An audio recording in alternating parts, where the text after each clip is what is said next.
Você sabia que os primeiros crentes da Igreja Evangélica Assembleia de Deus de Santa Catarina que se converteram eram ex-escravos e tudo começou em um beco chamado Quilombo? E por que será que aparentemente as lideranças catarinenses tentam omitir, na verdade, tentam apagar essa página da história das Assembleias de Deus Missão de Santa Catarina? E esse mês de março eles estão comemorando 90 anos de Assembleia de Deus Catarinense. Não seria 90 anos de preconceito?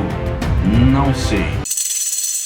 Quem não me conhece, eu sou o Zaio e você está no meu canal Fala Zaio. Como é que vão vocês? Espero que vocês estejam todos bem, todos correndo atrás de seus objetivos. E eu, claro, continuo sentado nessa cadeira e esse mês recebendo inúmeros pedidos dos catarinenses para comentar sobre esse assunto dos 90 anos de Assembleia de Deus do estado de Santa Catarina. E é sobre isso que nós estaremos falando. Mas antes eu vou tomar o gole de vinho na caneca ungida para poder dar aquela digerida no conteúdo de hoje, porque é meio pesado.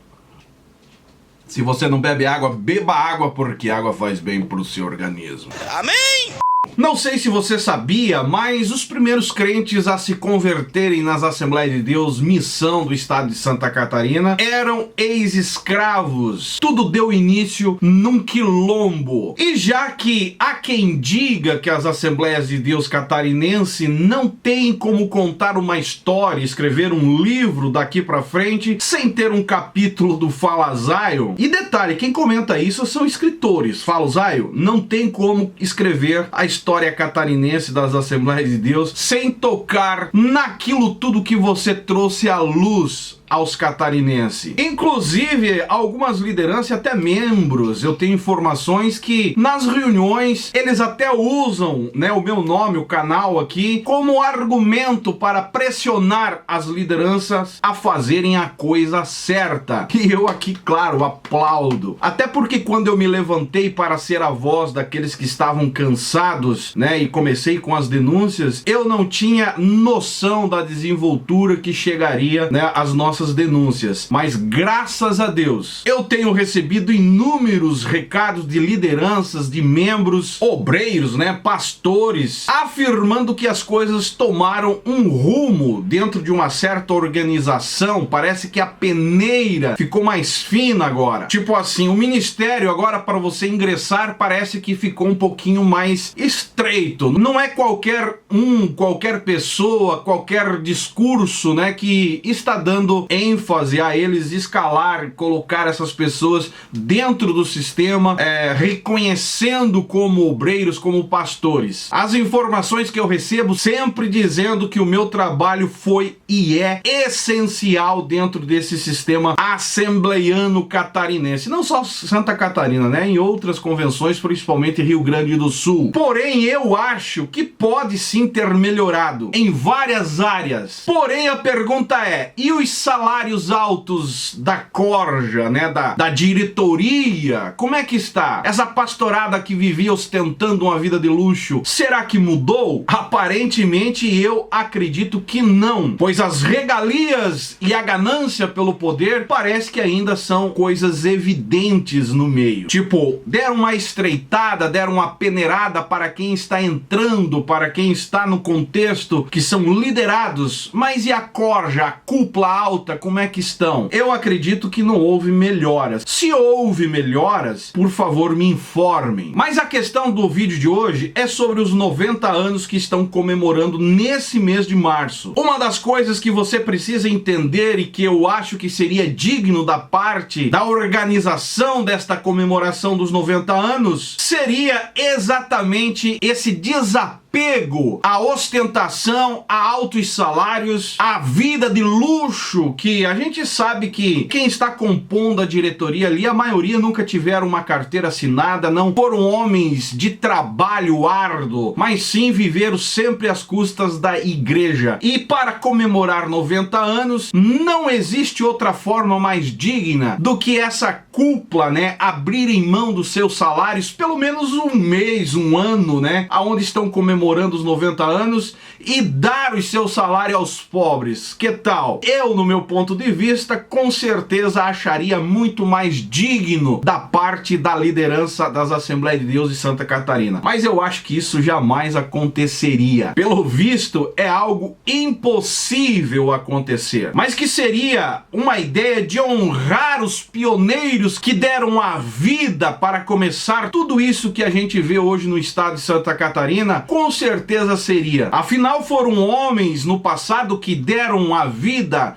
vestiram a camisa, compraram brigas para que as coisas chegassem aonde chegou. E que se tivessem vivos, com certeza estariam lamentando a direção que a maligna convenção, né, a magna convenção catarinense vive nos dias de hoje. Felizmente ou infelizmente, alguém lutou, abrindo caminho para que a atualidade, os atuais líderes viessem desfrutar de uma vida de ostentação. E pior, né, a atualidade de hoje é que as lideranças implantaram um sistema corrupto, uma desmoralização total, uma verdadeira vergonha para aqueles que começaram tudo lá anos atrás, aonde lutaram, né, vestiram a camisa para plantar a semente das boas novas, que hoje está aí uma certa imagem de regalia e esbanjamento financeiramente falando. Mas para você que não sabe a história das Assembleias de Deus, tudo começou através de um homem chamado André Bernardino, o pioneiro catarinense. Para você que não sabe, Bernardino era um jovem que tinha um sonho de se tornar padre. E assim sendo, deixou a sua cidade chamada Itajaí, Santa Catarina, e se dirigiu ao Rio de Janeiro para estudar em um colégio de padre, chamado de Irmãos Maristas. E ele dizia suas próprias palavras: breve serei um respeitado sacerdote da Igreja Católica. Mas infelizmente, depois de alguns meses de estudo, ele acabou se envolvendo com a vida noturna na cidade do Rio de Janeiro, aonde levou ele a viver uma vida numa decadência ao ponto de ser expulso do colégio dos Irmãos Maristas. E uma das experiências que ele teve com relação à sua vida na boemia da cidade do Rio foi aonde que acabou contraindo tuberculose. E isso foi um ponto-chave para que os padres expulsassem ele do colégio dos Irmãos Maristas. E logo que a doença se instaurou nos seus 2 pulmões, ele recebeu o convite para morar, né? Ficou, bem dizer, a Deus dará da sorte, e assim aceitou o convite para morar dentro de um barco de propriedade de um conterrâneo, né? Um joinvilense. E segundo as informações, essa embarcação, esse barco, estava ancorado para reformas, e assim deixaram o jovem ficar ali para tentar recuperar a sua saúde. Mas o que acontece? Em 1930, um dos operários do cais, onde estava estacionado esse barco, ouviu falar de um grupo de irmãos que oravam e Jesus curava. E compadecido do jovem, aonde via que a sua saúde estava piorando a cada dia que passava, ele procurou essa igreja que se chamava Assembleia de Deus de São Cristóvão, justamente a igreja que Gunnar Vingre era o pastor e fundador. Alguns dias depois, esse jovem recebeu a visita de nada mais, nada menos do que Daniel Berg, Gunnar Vingre, e também do Paulo Leivas Macalão. Os missionários oraram pelo moribundo, né, o jovem André, que foi curado imediatamente. E sendo assim, levaram ele para as instalações da Igreja Assembleia de Deus de São Cristóvão, aonde permaneceu por 7 meses morando e se recuperando da sua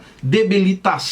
Logo em seguida, com a sua saúde milagrosamente instaurada, né, restaurada, e dando provas da sua fé, né, através da cura naquele Deus a quais o Daniel Berg e Gunnar Vingre tinha falado, ele passou a receber estudos bíblicos e por ser músico, começou também a cooperar nas reuniões tocando instrumentos musicais. E com o passar do tempo, André Bernardino decidiu regressar ao estado de Santa Catarina, confiando assim em uma profecia onde ele ouviu que Deus estaria usando ele para dar início às Assembleias de Deus no estado catarinense, tomando como cidade de destino a cidade cidade de Itajaí, ele decidiu regressar a Itajaí e foi recebido por uma tia que morava próximo ao cais, né, ao porto de Itajaí, e resolveu, aproveitando a oportunidade, fazer um culto na casa da sua tia. E aí que entra o porém, né, a base do vídeo de hoje, é que duas pessoas nessa reunião decidiram aceitar a Jesus como Salvador da sua vida, e era nada mais, nada menos do que o irmão Herculano e Cornélio. E ali começava a história das Assembleias de Deus do estado de Santa Catarina, no dia 15 de março de 1931, data que ficou marcada. E o que eu acho interessante, até quero ler na íntegra para vocês aqui, é que após, né, esse dia 15 de março de 1931, o André Bernardino deu uma entrevista ao Mensageiro da Paz, que era o jornal das Assembleias de Deus da época. Isso é, na edição da primeira quinzena de dezembro de 1931, na página 5. E olha só o registro que foi feito no Mensageiro da Paz. Registrou o seguinte: o pioneiro, que antes todos em seu torrão natal lhe era carinhosos, mas depois da sua conversão as coisas haviam mudado. A aceitação por parte de alguns familiares visivelmente já não era a mesma coisa. Todavia, André afirmou: desde que dei o primeiro passo para Cristo, só tenho recebido bênção. Relembra ele a cura divina de uma grave enfermidade, que na cidade portuária o Senhor está continuando a sua obra, salvando pecadores e batizando no Espírito Santo. A verdade é que quando ele decidiu dar essa nota, esse testemunho no jornal das Assembleias de Deus, a igreja de Itajaí, a Assembleia de Deus Catarinense, só tinha alguns meses de história. Estavam ainda fazendo cultos domésticos, reuniões familiares, assim como as demais histórias das Assembleias de Deus pelo nosso Brasil afora. E ele segue dando a entrevista no Mensageiro da Paz, dizendo o seguinte: pode-se imaginar o impacto que a doutrina pentecostal provocou naqueles dias. Olha só, Bernardino testemunha que o batismo no Espírito Santo causava grande despertamento entre o povo incrédulo para ouvirem os crentes falarem em outras línguas. Então, a gente imagina aqui que o batismo com o Espírito Santo, conforme os assembleianos acreditam, né, o falar em línguas, era o carro-chefe, era o que trazia a curiosidade para o incrédulo se aproximar e perceber que alguma coisa de diferente acontecia nas reuniões dos crentes da época. E realmente, na época, né, falar em línguas, aqueles cultos pentecostais, pode sim ter se tornado um espanto popular. E o jornal ainda segue o seguinte: realmente deve ter sido um espanto para os populares que uma comunidade formada por pessoas simples e uma grande parte negras, moradoras de um reduto de escravos, vissem e vivessem manifestações de uma religiosidade considerada estranha. Mais exótico ainda era a localização da igreja da Assembleia de Deus Catarinense, que teve o seu gênese entre os becos de Quilombo e do Inferninho, que era assim que era chamado na época.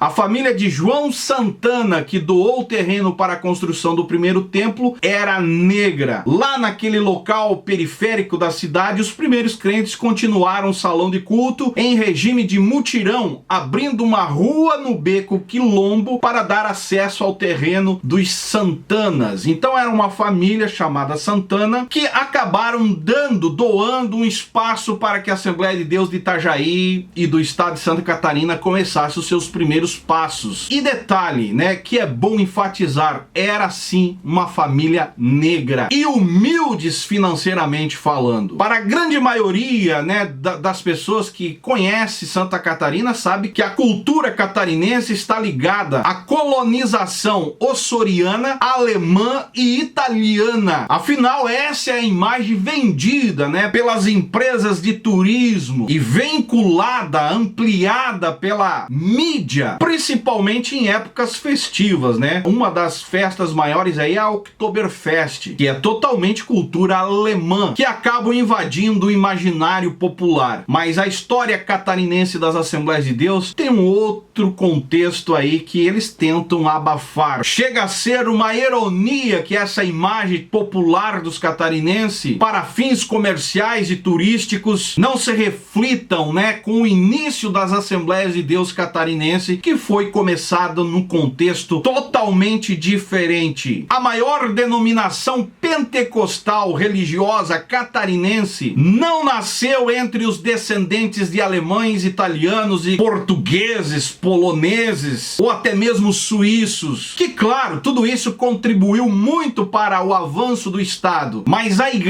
história da Igreja Evangélica Assembleia de Deus Catarinense, fundada por André Bernardino da Silva em 15 de março de 1931, teve a sua primeira casa de oração de reuniões pentecostais em um beco chamado de Quilombo ou Inferninho, onde a maioria dos moradores eram de origem afrodescendentes. Isso é, literalmente ex-escravos. Basta você olhar a história de Itajaí para entender o que a gente está falando desse grupo de ex-escravos que conviveram e viveram muitos anos na cidade de Itajaí, no contexto catarinense. Nesse local, como a gente sabe, o histórico das Assembleias de Deus sempre começou, né, em locais periféricos, e Itajaí não foi diferente. Os novos convertidos construíram o primeiro templo das Assembleias de Deus do estado catarinense, em um terreno literalmente doado por João Santana. E Santana era um afrodescendente, ex-escravo, e foi o primeiro auxiliar assembleiano catarinense em Itajaí, Santa Catarina. O que eu acho interessante, até quero ler uma parte aqui para vocês entenderem, é o seguinte: ao construir a sua primeira narrativa histórica, os editores da revista do Jubileu, por algum motivo, deixaram esse detalhe de fora. Por que será que deixaram esse detalhe de fora? Segundo alguns pesquisadores, na mesma década, o Beco de Quilombo foi absolvido pela expansão do porto de Itajaí e pela crescente urbanização das áreas próximas ao centro da cidade. Ou seja, o Quilombo sumiu da geografia e região da história assembleiana. Será que o racismo, o preconceito é que dominou essa extinção desse quilombo, um histórico importante para Itajaí e não só para a Assembleia de Deus? E lembrando que quando eles abriram essa rua para ter acesso ao terreno que receberam por doação, né, do irmão João Santana, eles acabaram colocando o nome da rua de Rua Pentecostal, aonde o próprio André Bernardino testemunha em uma das edições do Mensageiro da Paz, que diz assim, ó: multidões que corriam para ver a alegria do povo de Deus. As conversões aumentaram e não tardou a vir as perseguições. E logo no começo, André desentendeu-se com o padre da região. As hostilidades estão aumentando e chegaram ao ponto extremo, quando o sacerdote católico levantou a multidão para acabar com o culto dos crentes. Entre paus e pedras, os crentes viram o templo ser invadido, e Bernardino, por mão de duas irmãs, foi escondido dentro de um baú debaixo de uma mesa. Então os tempos não eram bem fáceis assim, né, como a gente vê nos dias de hoje. Não fosse a sagacidade de uma vizinha em despistar os perseguidores, André sofria muito. As notícias sobre a perseguição chegaram ao Rio de Janeiro, de onde partiu Gunnar Winger e Samuel Holdlund, não sei se é assim que pronuncia, mas enfim, para Santa Catarina, com a finalidade de averiguar a situação. E chegando, reforçaram a fé dos crentes, realizaram um batismo e partiram com a situação apaziguada. A pergunta que não quer calar: por que a Assembleia de Deus não conta a história certa, né? Que tudo começou-se numa família negra, afrodescendentes, ex-escravos. E se você for dar uma olhada, né, principalmente nos presidentes da Convenção Catarinense, lá no começo, você não vai achar um negro presidindo a Convenção Catarinense. A pergunta que eu deixo aqui: será que durante toda essa história não teve um afrodescendente, não teve um negro capacitado para ser um líder das Assembleias de Deus no estado de Santa Catarina? Ou eu posso concluir aqui que isso tudo tem a ver com o preconceito, com a discriminação? Não sei. Diante de tudo que a gente lê, a história real, né, a gente acaba não encontrando isso quando é narrado pela liderança catarinense. Eles falam do André Bernardino, mas esquece que tudo começou dentro de um contexto totalmente diferente do que o Estado Estado catarinense divulga por ser um Estado com a cultura europeia, né? Será que a Assembleia Catarinense, através dessas lideranças, não só usaram a mão de obra dessa turma mais humilde, afrodescendentes? Porque se você parar para olhar as fotos, eu até quero colocar foto aqui para você ver. Na frente do primeiro templo está aí, ó, uma família, metade do que estão na frente do templo, mais da metade na verdade, né, são negros. Uma foto que me chamou a atenção é a foto da banda de música, que dá para perceber ali que tem alguns negros, inclusive o maestro da banda, né, tem algumas pessoas afros também ali no meio. E o porquê que não se vê pastores negros na liderança da Magna Convenção Catarinense? Essa outra foto também me chamou a atenção porque é um grupo de obreiros catarinense e se você olhar na foto você vai ver um só afrodescendente, o penúltimo da fila. Será que todo esse tempo não tinha alguém capacitado para ser um obreiro? É a pergunta que não se cala. A foto do primeiro círculo de oração, né, o primeiro grupo de oração, você não vê uma irmã de cor ali. A maioria, né, dá para perceber ali que tem uma linhagem europeia. Agora tem uma foto que eu quero que você analise comigo uma coisa. Está aí pregando, né, um pastor da época, o Colenda, né, o cara que fazia evangelismo por tudo quanto é lugar. Essa foto é uma foto no contexto onde começou as reuniões assembleanas e você analisa a foto, desde crianças, todas afrodescendentes, todas de cor, tem uma ou duas ali que não, mas a maioria sim. Será que dessa galerinha toda aí não surgiu um pastor para liderar, né, a Magna Convenção Catarinense? Não teve um descendente desse aí que tinha capacidade de se tornar um líder religioso no estado de Santa Catarina? Não sei. A verdade é que esse preconceito predomina o estado de Santa Catarina nesse contexto pentecostal assembleiano. Eu fui prova disso por todo o tempo que eu vivi dentro desse contexto. A discriminação é intensa, desde um simples membro que não é tratado como aquele que tem, né, a sua origem europeia, desde uma família que nasceu, se criou no Brasil, tem a sua linhagem brasileira literalmente no sangue,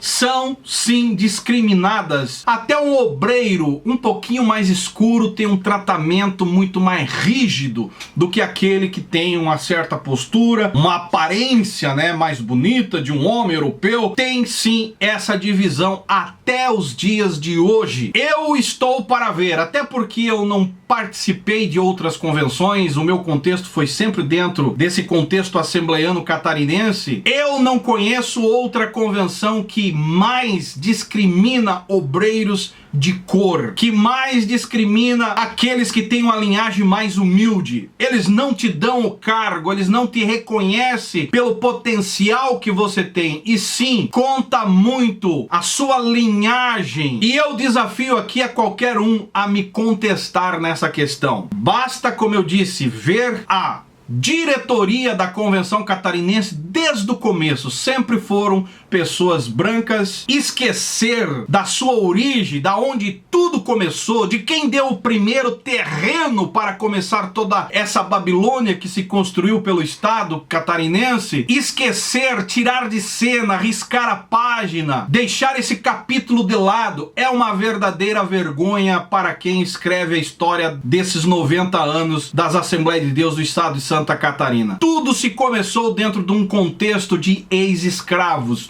pessoas humildes e de cor, mas nunca foi e com certeza não será a história que eles vão te contar. Até porque eles precisam vender uma imagem do sul do Brasil como linhagens europeias. Uma verdadeira palhaçada. Será que esse auxiliar Santana, né, o João Santana, não tinha capacidade intelectual para ser um obreiro, para ser um pastor reconhecido, né? Tantos pastores que não tinham estudos na época, porque isso não pode ser pretexto. Muitos pastores que eu conheço até nos dias de hoje, que nem estudo tiveram, tiveram, mas foram consagrados, foram reconhecidos ministerialmente? E por que que não existe sequer um histórico, né, desse João Santana como alguém reconhecido dentro do contexto assembleiano catarinense? É um assunto que me deixa intrigado. Não sei se você concorda comigo, mas a verdade é que se você puxar o histórico dos presidentes catarinenses assembleianos, você vai ver que não existe um negro. Inclusive, o que mais tem é pastores que lideraram a convenção de Olhos Azuis, né, cultura europeia e assim por diante. Entraram literalmente na onda da mídia, do contexto turístico e esqueceram das suas raízes. No meu ponto de vista, fica claro que tentam abafar, isso é, cuspir no prato que comeram todo esse tempo. Porque lá atrás, tudo se começou com os afrodescendentes. E eu deixo aqui esse vídeo para você, catarinense, refletir. Será que 90 anos de história das Assembleias de Deus catarinense não é 90 anos de preconceito? Não seria 90 anos de preconceito? Não seria 90 anos de racismo? Não sei. Comente aí embaixo o que você acha disso tudo. Se você não é inscrito do canal, se inscreve aí embaixo, deixa o seu comentário que é importante, o seu joinha é importante. Pega o link desse vídeo, leve nas redes sociais, espalha no WhatsApp para que todos entendam e saibam que tudo começou no meio de um contexto simples, humildes, e a história catarinense das Assembleias de Deus começou sim em um quilombo, isso é, num contexto de ex-escravos, que essa história não é contada em lugar nenhum, e inclusive esquecida